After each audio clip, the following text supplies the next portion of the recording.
Well, good evening, good afternoon, sorry it's not evening yet.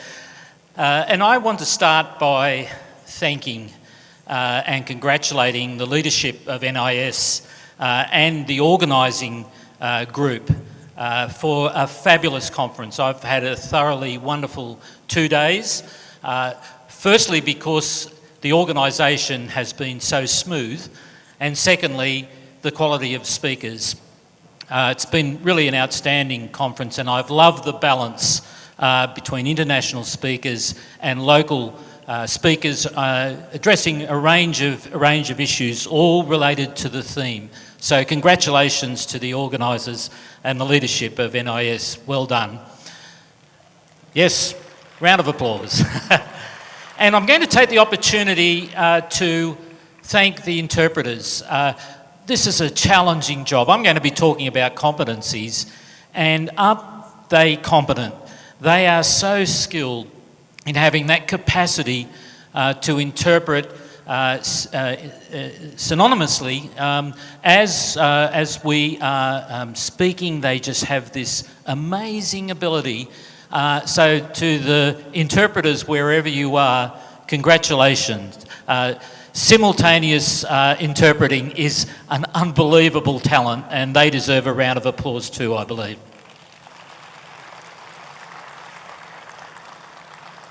These are the things I'm going to be talking about this afternoon. Global developments in terms of macro issues, and what I mean by that are what are the big issues impacting across the globe and having a play at different levels within different countries. The importance of local contexts, and Tim, I think, emphasised this so well yesterday, not forgetting tradition and culture and what's local. And thirdly, developing themes. So where we might see differences across the globe, there are also some common themes played out in different ways in different countries. We're going to be redefining values.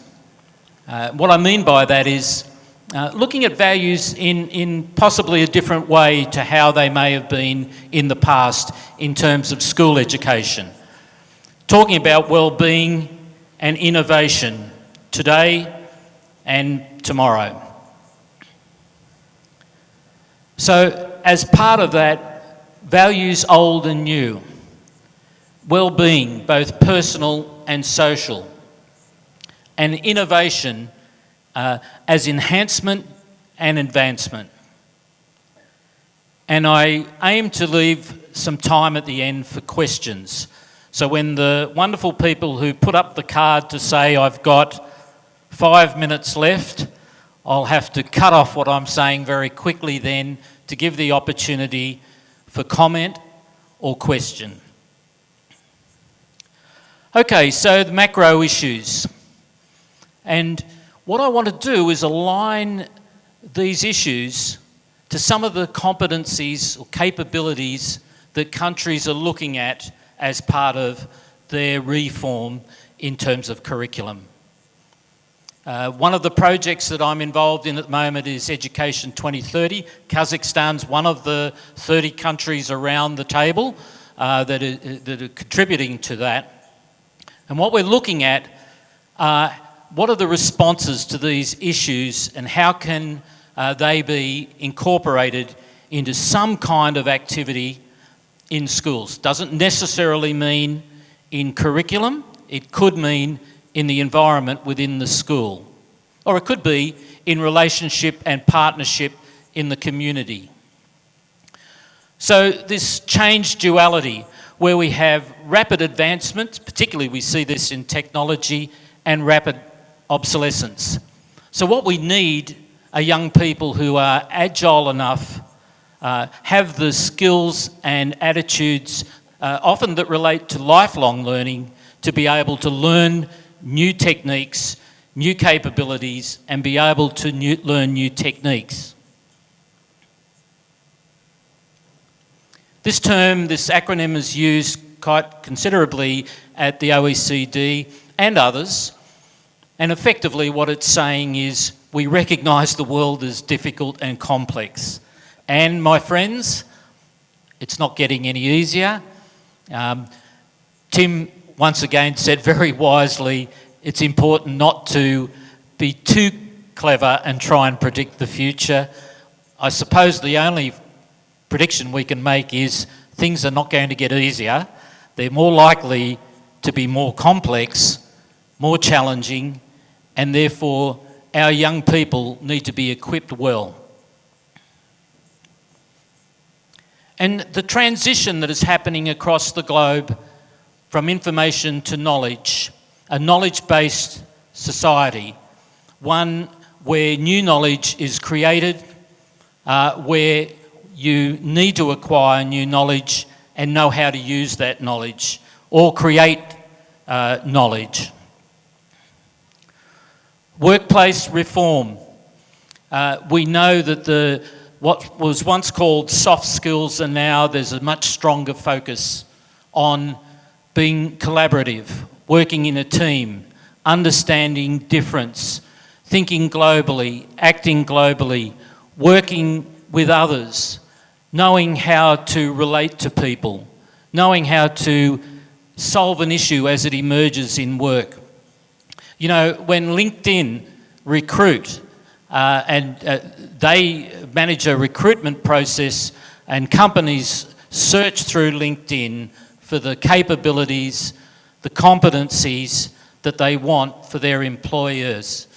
What they're looking for substantially are both technical skills, the qualifications, yes, that's a given, but they're also looking for this range of soft skills. They're no longer soft. I've just written a paper for the Department of Education in Australia called Hard Focus on Soft Skills, because that's what it is, a recognition that young people as they emerge from our schools need to know far more than simply technical knowledge. Ecological destabilisation, issues about sustainability, these are not only relate to skills, but it's related to attitudes, values, dispositions.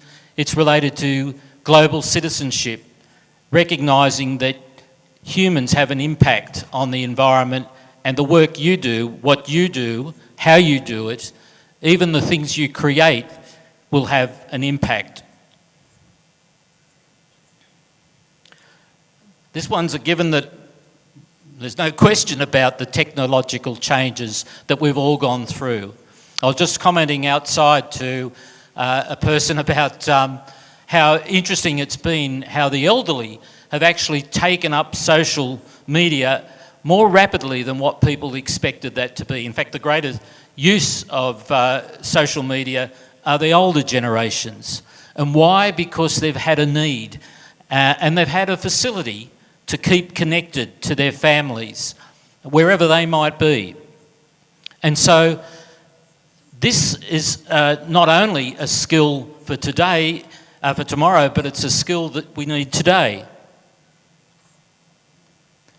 And the norms are changing. In my own country, Australia, 20 years ago, 80% of people would have been married in a church or some form of religious location. Today, it's the reverse. 80% of people that are married in Australia are not married in a church or some form of religious location. That's an interesting change, and it's just part of the reality of a changing society. It doesn't mean that people are necessarily less religious, as it is in Australia, they actually are, but what it does mean is that people are thinking and acting in different ways to how they may have in the past. And that change is happening rapidly.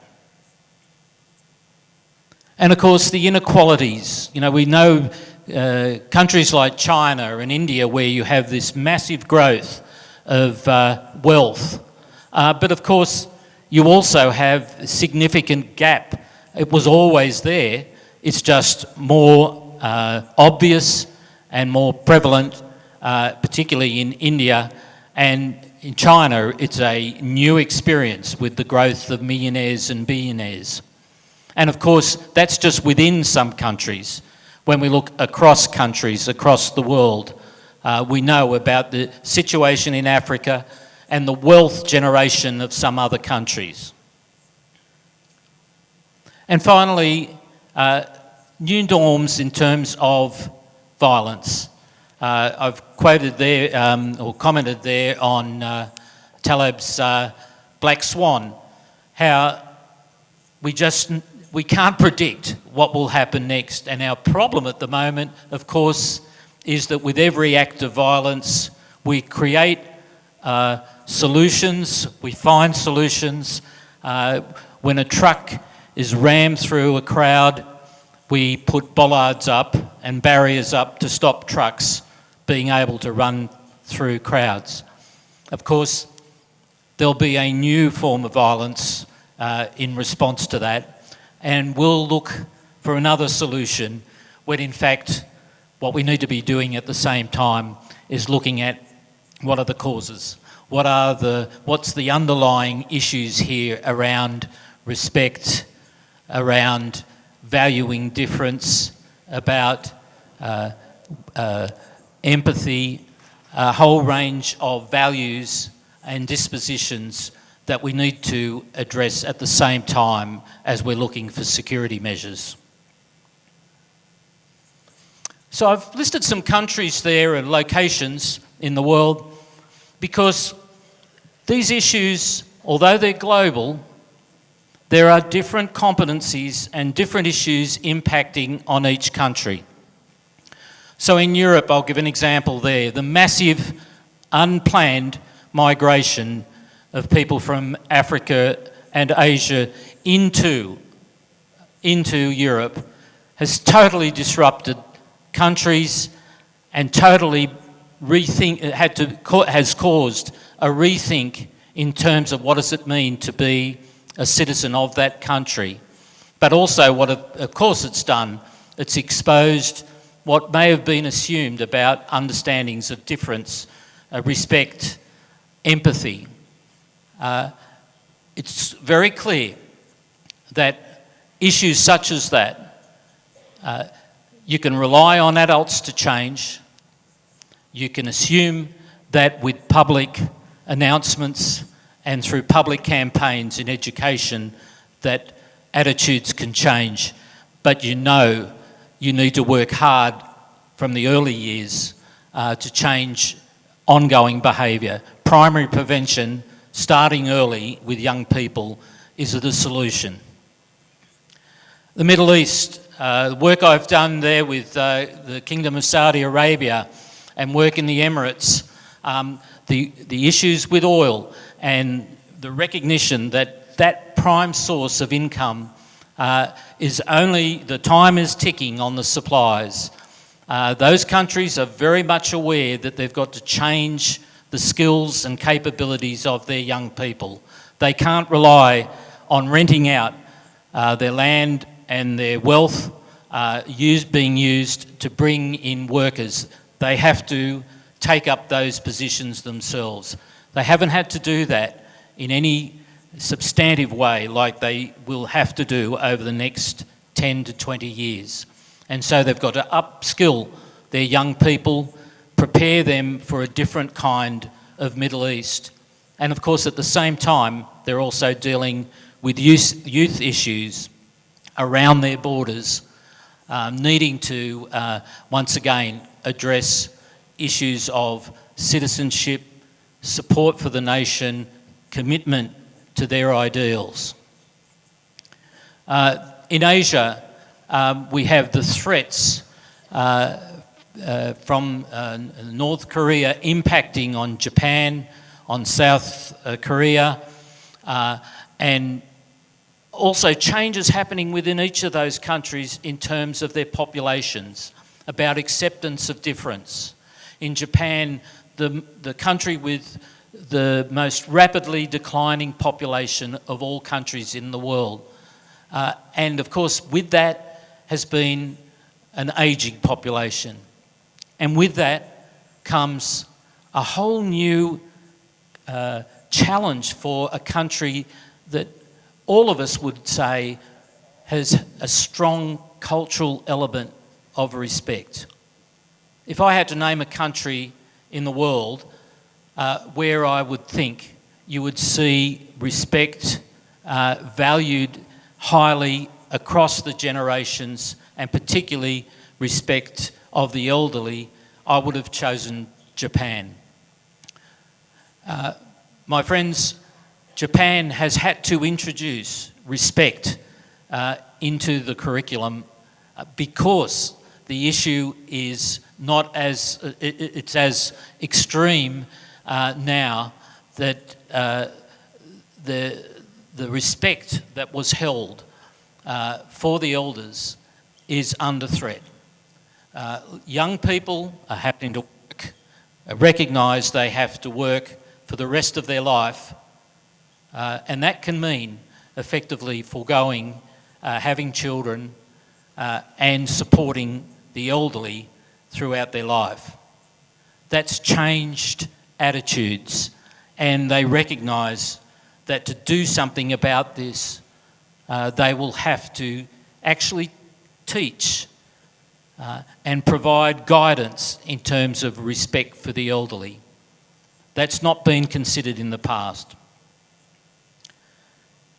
And I'll just skip through Brazil, Chile. Here are countries that have experienced democracy in the past, then had substantial years living under a different form of government and governance, and are once again experiencing democracy.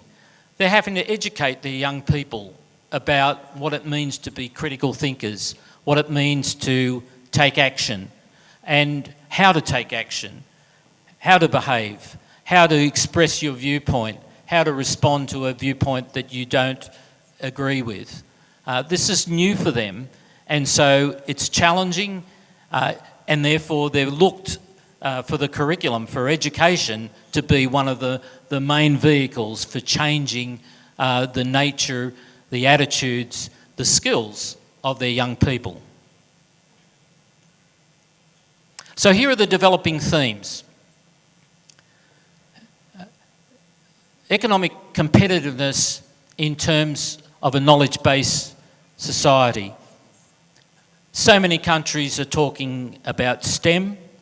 Some countries know why they're talking about STEM. Some countries know that this is an issue for them, but they don't quite know what to do about it. Some countries are mobilised and are very serious and know what they're doing in terms of STEM and addressing this clearly, not only within the curriculum, but actually initiatives that support the curriculum. The employability skills that I was talking about, the soft skills, is also a major emphasis in a number of countries. Business sector influencing the educators about what are the kinds of capabilities, dispositions, skills that young people need. It's not enough, as I said earlier, to have technical skills. You need other skills, and particularly if your country is moving from relying on some form of resource, something from the ground, to a service economy, you need a whole range of different kinds of skills. And also, of course, if you want to create value, create new knowledge, then you're going to need skills that relate to critical and creative thinking, problem solving. Citizenship, I mentioned this earlier, about taking action, learning how to present an argument, learning how to reflect on somebody else's argument or position, learning how you can make a difference in your community and how you can support your community. The other element that's here, and it's particularly related where these issues have been at the forefront of rapid change in the population, rapid changes in the mix of the population, is understanding difference, but also understanding what it means to be a member of that country and its community. And here's, related to that point, the importance of social cohesion, how to ensure that society sticks together, even though there may have been rapid changes in the makeup, the mix of the community, how to understand difference, how to appreciate difference and not see it as something that needs to be opposed. And just personal and social characteristics in recognising the stress, the emotion, well-being played out in terms of I can succeed, this may be difficult, I may be experiencing challenges, I may have been disappointed by something that's happened related to school or outside of school, but I can manage it. It's a mindset, having a mindset that's positive, and also having a commitment to work with others and how to get on with others and recognise your role in supporting others when they're experiencing difficulties as well. If I scanned across the competencies that countries like Finland, countries like Japan, countries like Australia have issued as part of their curriculum in recent years, you'll find these themes coming through. The reasons are different, but there is commonality in terms of the larger themes that are emerging. Okay, I'll just quickly move through these because I've just got a warning sign. So the home and the school, at one point in probably all countries, this issue of where are values only to be taught, shifted to where are values best taught, to where might values be experienced both in the home and in the school. And increasingly, that mix is being recognised. In some countries, there's almost a guarantee that certain values will be taught and be part of the child's upbringing. But in some other communities, in some other locations, there is no guarantee. And so the school becomes the net for society to ensure that particular values are addressed, not necessarily day by day in the classroom, but within the school community, in the behaviour of teachers, in the behaviour of leaders, as part of the curriculum, yes, but also as part of the whole school community. Religious belief and spirituality and the connection there between values remains strong. And I'll emphasise that with the next point. What's universal? What are the values that cut across religions and cut across countries? I mean, if you had a moment to think of, use your fingers, 5 values that you'd want all people across the globe to have, for many of those, you could track them back. You could find within a religion or in a belief system or in terms of spirituality or an ethical position, you could find those values. Very interesting exercise I went through with the Saudis when they were looking to embed values in their curriculum as an element, a cutting through cross-curriculum element. Interestingly, they kept talking about Islamic values. And eventually I asked them, can you just articulate for me what those Islamic values are? And they did. And when I heard those values, you wouldn't be surprised what they are. You'd know what they are. And they're global. They may be played in a different context within the Quran, and maybe There are, associated scripts and texts related to that. But these are commonly held a lot across the globe.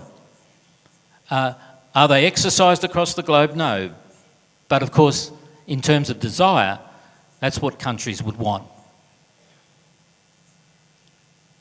Ethical dilemmas. We heard earlier from Yuri about some of the issues that emerge out of technology, and certainly with every creation, this is placing there's a values dimension on every invention, every creation.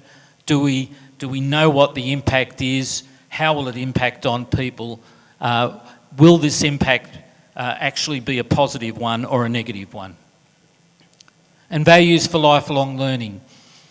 Given the rapid change that we can expect, we know it's been happening, we expect it to continue to happen, therefore we would expect young people to understand through our guidance that learning new skills, learning new knowledge is going to be an ongoing matter for them. As jobs come and go, they need to be nimble in moving between and acquiring skills and knowledge. Okay, so these are, I think, fairly obvious, the kinds of well-beings that we need to establish through health, physical, mental well-being and safety, knowing how to protect oneself and what are the risk factors. Relationships, being respectful of other people, and included in that, being mutually rewarding. This is what I want from a relationship. This is what I'm prepared to give to a relationship. Trust. Many of us would say some organisations, some institutions have lost our trust. But we need to educate in young people an expectation of trust, but also at the same time be critical thinkers so they know when their trust has been compromised. Digital literacy, this capability of not just being able to learn a tool or some software, but being able to move rapidly between and acquire those skills and knowledge rapidly. And of course, financial literacy, living a good life, nimbleness both in terms of personal ability, how to use your finances, how to interpret your finances, how to ensure that you can live comfortably as you would want, and at the same time recognising how as a society we can ensure the well-being of all people. And finally, innovation and enhancements. Too often we see innovation for innovation's sake. It's not unusual to hear a CEO of an organisation say, we want innovation in the company.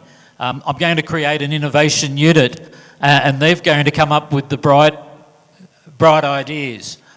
And too often you see the fact that that poor unit finds that actually every good idea it comes up with is not supported, largely because there's not a culture about innovation in the company, and it's seen as somebody's job but not everybody's job. And that means innovation for the sake of enhancement. That means that the person that served me coffee out here a little while ago, if they've got a better way to organise how coffee can be managed with 1,500 participants, that idea is an innovation if it helps the organisation and improves the service. There needs to be a culture for that to actually happen and for that idea to be taken up. So you need a capacity for that to happen and a commitment by the leadership to listen. And creative thinking, of course. being able to think outside the square, opportunities to think broadly and not necessarily rely on one way to a solution, one solution to an issue, but look at other ways of resolving the same problem and maybe doing it in a more rapid or a more advantageous way. So all these elements are important in terms of how we need to prepare young people for a world that will value innovation. What we also need to do is recognise what we mean by innovation as not just creating the new robot, but actually the range of innovations that can take place. Okay, we've got a short minute for any questions or any challenges to what I've said there. So I'll quickly get my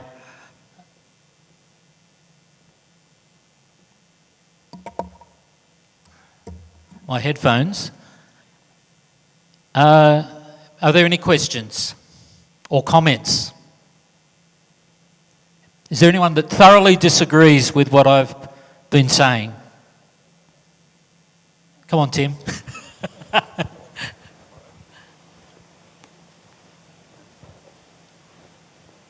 No?